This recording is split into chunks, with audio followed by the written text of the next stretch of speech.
Jailer படத்தோட part 2 ஸ்டோரியோட கதையை தான் இந்த வீடியோல நம்ம பார்க்க போறோம். மூவியோட ஓபன் சீன்ல சென்னையில இருக்க ரஜினியோட வீட்டை காட்டுறாங்க. எப்பவும் போல ஒரு நார்மல் ஃபேமிலி லைஃபை வாழ்ந்துட்டு வராரு. பையனோட டெத்துக்கு அப்புறம் ஒரு ஹோட்டல் நடத்திட்டு வராங்க. பேரன் ஸ்கூல் விட்டு வந்ததுக்கு அப்புறம் எப்பவும் போல யூடியூப் வீடியோஸ் எல்லாம் போடுற மாதிரி அவங்க ஹோட்டல்ல பண்ற டிஷஸ் எல்லாம் வீடியோ எடுத்து போடுவாங்க. இதெல்லாம் நடக்கிறது வந்து கரெக்டா முத்துவேல் பாண்டியன் அவரோட பையனை கொலை பண்ணதுக்கு அப்புறம் அவரோட பையனை அவர் தான் கொல்லுவாரு. அதுக்கப்புறம் 6 மாசம் கழிச்சு நடக்கிறது தான் இதெல்லாம் கட் பண்ணிட்டு நெக்ஸ்ட் சீன்ல வில்லனை காட்டுறாங்க. வர்மன் சொல்லுவான், என்ன கொண்டுட்டா எதுவுமே நடக்காது, என்ன கொண்டுட்டாலும் எனக்கு பின்னாடி நிறைய பேர் இருக்காங்க, சும்மா விட மாட்டாங்கன்னு சொல்லுவான். கிளைமேக்ஸ்ல இந்த கேங்கோட மெயின் வில்லன் தான் யுஎஸ்ஏல இருந்து இந்தியாவுக்கு வந்திருப்பான். வர்மன் செத்துட்டான், அதனால அவனோட பிசினஸும் போயிடுச்சு.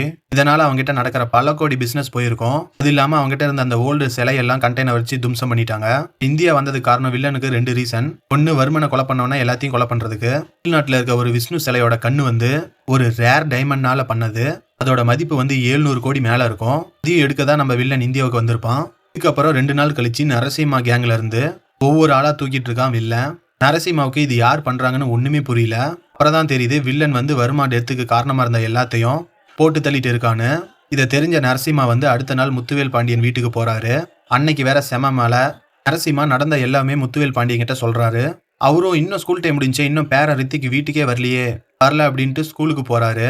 ஸ்கூல்ல கேட்டதுக்கு மழை வந்ததுனால முன்னாடியே ஸ்கூல் விட்டுட்டோம் சார், பையன் நேரம் வீட்டுக்கு வந்திருக்கணும் அப்படின்னு ஸ்கூலோட செக்யூரிட்டி சொல்றாரு. இவங்களும் பயந்து தேடுறாங்க. ஆனா ரித்விக் வந்து யோகி பாபு கார்ல தான் போயிட்டு இருப்பாரு. யோகி பாபு தான் ரித்விக்கே சும்மா வெளியே கூட்டி போயிருப்பாரு. இப்பதான் முத்துவேல் பாண்டியனுக்கு ஒரு நிம்மதியா இருக்கும். இதுக்கப்புறமும் அண்ணா நீங்களும் சேஃபா இருங்க, இதை சொல்ல தான் வந்தேன் அப்படின்னு நரசிம்மா வந்து பாண்டியன் கிட்ட சொல்லுவாரு. 20 வருஷத்துக்கு முன்னாடி நான் பண்ணாதான் அவன் பண்ண போறான், பாத்துக்கலாம் அப்படின்னு முத்துவேல் பாண்டியன் வந்து சொல்லுவாரு. இதுக்கப்புறம் தான் யோகி பாபு வந்து நரசிம்மா கிட்ட 20 வருஷத்துக்கு முன்னாடி என்ன அப்படி பண்ணீங்க அப்படின்னு கேட்பாரு. இங்கே தான் நம்ம கதையில சூப்பரான பிளாஷ்பேக் சீன் வருது. திகார் ஜெயிலில் இருக்க ஒரு பெரிய கேங்ஸ்டர் தான் நரசிம்மா. ஜெயிலுக்குள்ள அவன் வச்சது தான் சட்டம். ஒரு தூக்கு கைதி தான் இவரு. லாஸ்ட் ஒரு 3 வருஷம் நரசிம்மா கண்ட்ரோல்ல தான் ஜெயிலே இருந்திருக்கும். அப்பதான் ஜெயிலுக்குள்ள இன்னொரு பெரிய கேங்ஸ்டரும் உள்ள வந்திருப்பான். அவன் வேற யாருமே இல்லைங்க, மும்பை ஸ்மக்லர் மேத்யூ தான், அதாவது மோகன்லால். 2 கேங்ஸ்டரும் உள்ள இருக்கப்ப கண்டிப்பா 2 பேர்ல யாரு பெரிய ஆளு அப்படின்னு 2 பேத்துக்குள்ள கண்டிப்பா சண்டை வரும். அதனால இவங்க 2 கேங்கா உருவாகிறாங்க ஜெயிலுக்குள்ள. இப்பதான் ஜெயிலுக்குள்ள நம்ம முத்துவேல் பாண்டியனும் வந்து ஸ்பெஷல் இன்ஸ்பெக்டரா உள்ள வராரு. முத்துவேல் பாண்டியன் ஜெயிலுக்குள்ள வந்ததுக்கு அப்புறம் அவருக்கு ஒரு மாசான இன்ட்ரோ காட்டுறாங்க. அதுக்கு மிச்சம் அவர் சாதாரணமா இங்க வந்திருக்க மாட்டாரு. சென்னையில நிறைய பெரிய ரவுடிஸை என்கவுண்டர் போட்டு தள்ளிட்டு தான் வந்திருப்பாரு. யாரையுமே மதிக்க மாட்டாரு. அப்படிதான் சென்னையில் நடந்த கவர்னருக்கும் இவருக்கும் நடந்த ஒரு சண்டையில திகார் ஜெயிலுக்கு பயந்து கவர்மெண்டே இவரை டிரான்ஸ்பர் பண்ணியிருப்பாங்க. அது இல்லாம பாண்டியன் மேல நிறைய மர்டர் கேஸும் இருக்கு.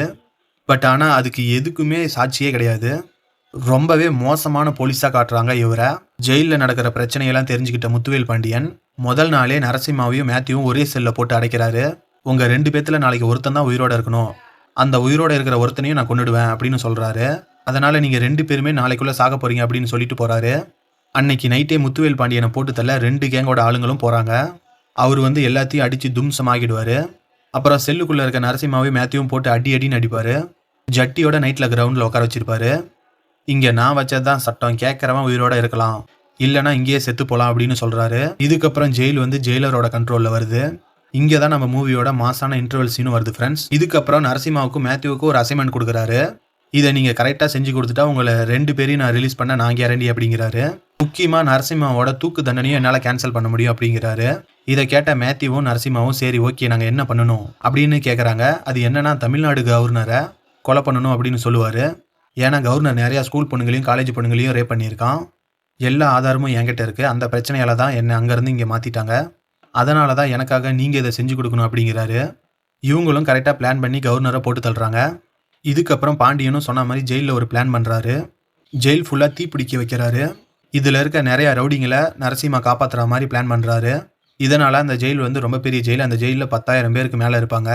அதில் 3000-4000 பேரை வந்து நரசிம்மா காப்பாற்றுறாரு. இதனால கருணை அடிப்படையில் அவருக்கு தூக்கு தண்டனையை கேன்சல் பண்ணுறாங்க. மேத்யூ நரசிம்மா 2 பேருமே ரிலீஸ் ஆகுறாங்க. பாண்டியன் வந்து அந்த ஜெயிலேயே பர்மனெண்ட்டாக ஜெயிலர் ஆகுறாரு. இவ்வளோதாங்க ஃப்ளாஷ்பேக். இதுக்கப்புறம் பாண்டியன் வந்து மேத்யூவுக்கு ஃபோன் கால் பண்ணி சென்னைக்கு வர சொல்கிறாரு. வில்லனை தேடி நாம் போக வேணாம், வில்லன் நம்மளை தேடி வரட்டுன்னு ஒரு பிளான் பண்ணுறாரு. அந்த விஷ்ணு சிலையை கண்டுபிடிச்சி அதில் இருக்க டைமண்டை எடுத்தா ஸோ அவனே நம்மளை தேடி வருவான், அப்போ அவனை முடிச்சு கட்டிடலாம் அப்படின்னு நினைப்பாரு. பிளான் பண்ண மாதிரியே மேத்யூவும் நரசிம்மாவும் அந்த டைமண்டை எடுத்துகிட்டு வராங்க. சேம் டைமில் வில்லன் வந்து ஃப்ளேவரா பிளான் பண்ண மாதிரியே நரசிம்மாவும் மேத்யூவும் சேர்ந்து அந்த டைமண்டை எடுத்துக்கிட்டு வராங்க. அதே சேம் டைமில் வில்லன் வந்து கிளவரா ஜெயிலரோட ஃபேமிலியை வந்து கிட்னாப் பண்ணிடுறான். டைமண்ட் எடுத்துட்டு நான் சொல்ற இடத்துக்கு வாங்க அப்படின்னு வில்லன் டிமாண்ட் கொடுக்குறான். இங்க தாங்க மூவில கிளைமேக்ஸ் சீனே வருது. செம்ம ஃபைட் சீன் இருக்கும். 3 டிராகன் மாதிரி 3 பேர் சேர்ந்து எல்லாரையும் அடிக்கிறாங்க. ஜெயிலர் மூவி கிளைமேக்ஸ்ல 3 பேர் வேற வேற இடத்துல இருப்பாங்க. பார்ட் 2 கிளைமேக்ஸ்ல 3 பேரும் ஒரே இடத்துல இருக்காங்க. இப்பதாங்க நம்ம கதையில செம்ம ட்விஸ்டே வருது. ஒரு ஃபோன் கால் வரும் பாண்டியனுக்கு. அதுல சொல்லுவாரு, இவங்க வெறும் சாதாரண சிலை கடத்துற கும்பல் கிடையாது, இவங்க பெரிய டெரரிஸ்ட் அப்படின்னு சொல்லுவாரு. இவங்க ஸ்மக்லிங் ஐட்டம்ஸ் கீழ வர காசை வச்சுதான் இவங்க டெரரிஸ்டுக்கு வர ஃபண்டை இன்க்ரீஸ் பண்றாங்க. சோ இதுக்கு மேல நீங்க ஜாக்கிரதையா இருக்கணும் அப்படின்னு சொல்றாரு. பாண்டியன் வந்து ஓகே சார், உங்க பேர் என்னன்னு கேட்பாரு. ஆப்போசிட், சார் நான் ஒரு ரா ஏஜென்ட், என் பேர் வந்து வீர ராகவன் சொல்லுவாரு. செம்ம ட்விஸ்டோட படத்தை முடிக்கிறாங்க. ஜெயிலர் 2 ஸ்டோரி உங்களுக்கு பிடிச்சிருந்தா மறக்காம நம்ம வீடியோவை லைக் பண்ணிட்டு நம்ம சேனல் சப்ஸ்கிரைப் பண்ணிட்டு அடுத்தது என்ன ஸ்டோரி போடலாம் கமெண்ட்ல சொல்லிடுங்க.